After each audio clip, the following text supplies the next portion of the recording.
here to teach you how to make a 3-bean chili from the CSFP cookbook today. So we're really excited to work with you.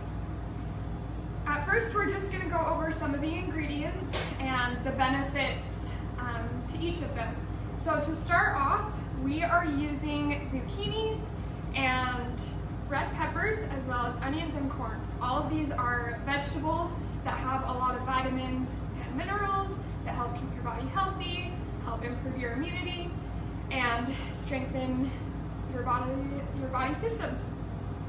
We're also going to be adding in different types of beans as well. So whatever you have in your pantry, feel free to pop it into this recipe.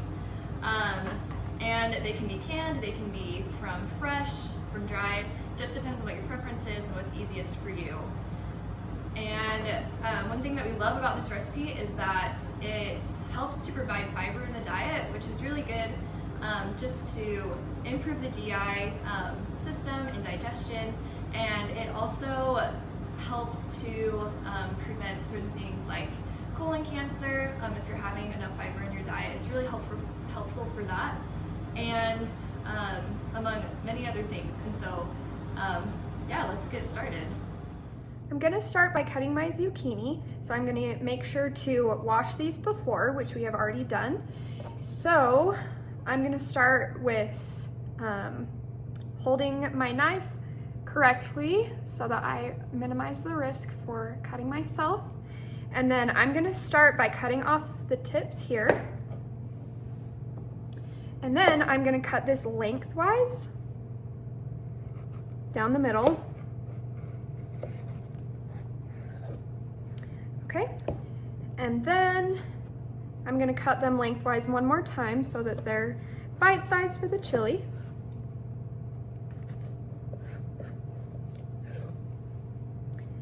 And then I'm gonna cut little chunks.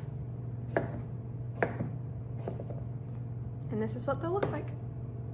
Okay, so now we're gonna demonstrate how to cut the onion. And this onion, we used part of it yesterday, so it's not a full onion, but feel free to put as much onion in as you want to. So typically onions have 2 different layers. There's usually this really thin layer on the outside, and then there's a thicker layer that you'll want to take off as well to make it easier to cut. So it should easily just peel off like this.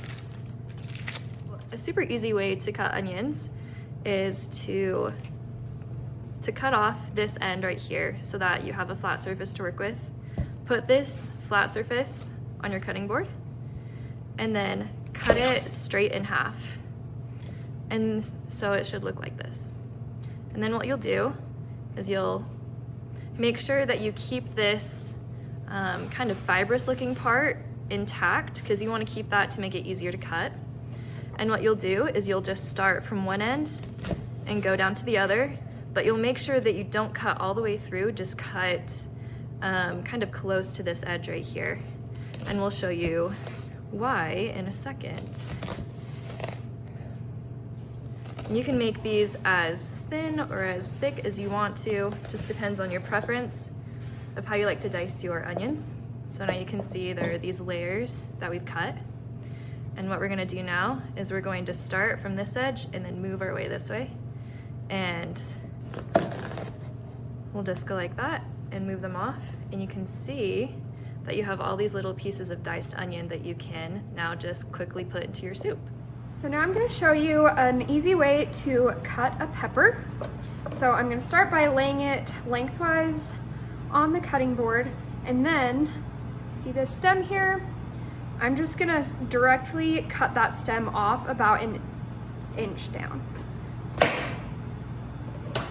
So then that leaves you with this, and you can also cut around here and get some of those right there. And then I'm just gonna take this and grab it with my fingers and twist it, and then it makes it easy to pull the seeds and the film out, okay? And then we're just gonna kind of get some of these out. And then normally I would take it and hold it over a garbage and just pat it like this to get all the seeds out. So now that we have our pepper emptied out, I'm gonna cut it lengthwise again. And this is what it looks like. And then each half, I'm going to just cut little slivers like this. And then when you have all of these done, you can cut them this way and get these little diced peppers. Okay, so now we're going to teach you how to cut a clove of garlic. So you're gonna get this entire big piece at the store. And what happens is it has this, kind of like an onion, it has the film over the top. You're gonna take that off. And sometimes there's a lot, but as long as you can get down into the cloves, that's what you want. And the cloves typically come in all different shapes and sizes, so just pick the size that you want. For this recipe, we need 2 garlic cloves. And so we're just gonna pick these 2 medium-sized ones and try and take that filament off all the way. Okay. So now what you're gonna do, we have 2 different ways we're gonna teach you how to do this. So you can either use a grater if you have one at home. They're also called zesters as well, just depends on how big the holes are. Or we're also going to teach you how to just cut it if all you have is a knife. And so what you wanna do first is you wanna break the clove. And so if you have a knife, what you're gonna do is put the knife blade over the top, and you're gonna use the heel of your hand, and you're going to just press down into it until you hear that crack right there. And so now that it's broken, we can take off a little bit more of this film on the outside, because you don't really want that in your, when you cut it, it makes it a little bit harder. So just get it off as best as you can. And then what you're going to do is you're going to cut off the end, the edge right there, put it off to the side, and then do the same for the other edge. And then you'll just use your safety knife skills that you have, and you're just going to kind of mince it as small as you can. I think the recipe says to finely dice it.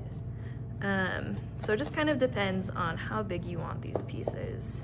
Okay, so this is how you would just use the zester. Pretty self-explanatory, but you're just going to take off the filament and put it through a zester or a grater, and just try not to let it brush up against your fingers. I think that's the roughest part.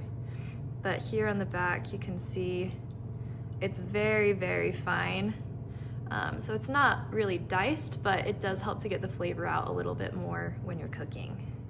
Okay, now that we have all our vegetables chopped, we are gonna heat a pot to about medium or low.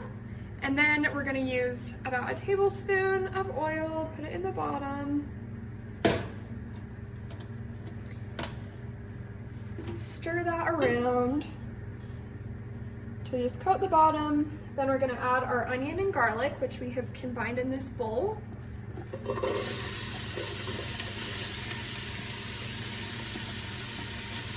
We're just gonna cook it over medium heat until it becomes translucent, and just stirring occasionally to prevent burning. So this is what the onions will look like when they become translucent. And now we're just gonna add our vegetables. Our corn is with the beans, so we're gonna add that later. So I'm just gonna add these in.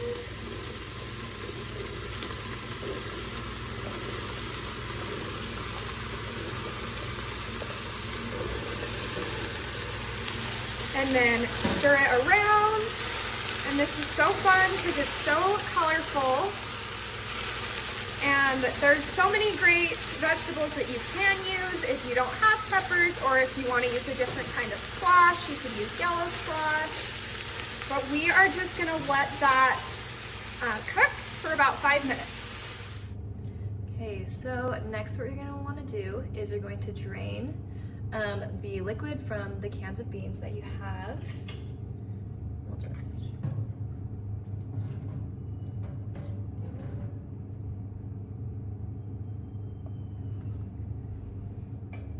and the ones that we're using, we have pinto beans that we're going to add here. We're also going to be adding sweet golden corn.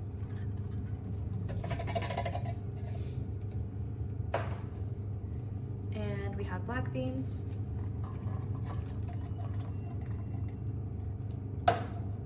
And we also have kidney beans as well.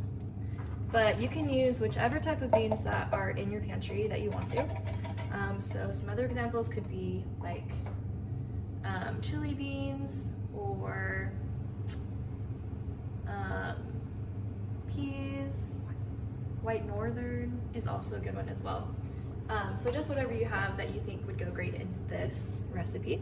Next, what we're going to do is we're going to rinse them, and we'll show you how frothy it gets.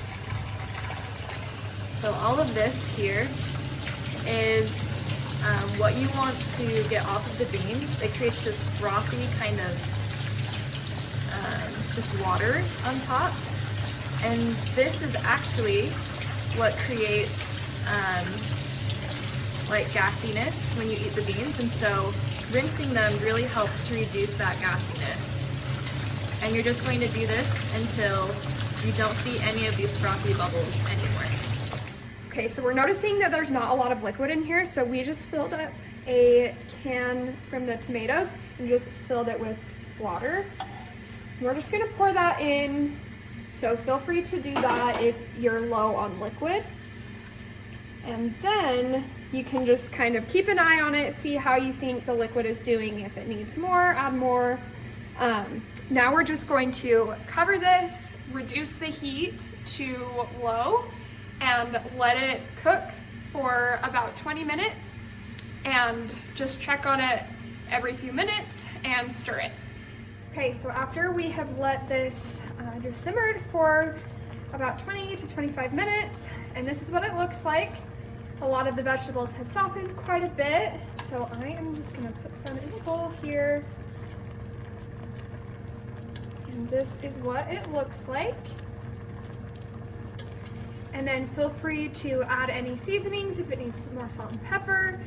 This is a great dish to have with sprinkled cheese on top or some crackers to enjoy for a nice cold day.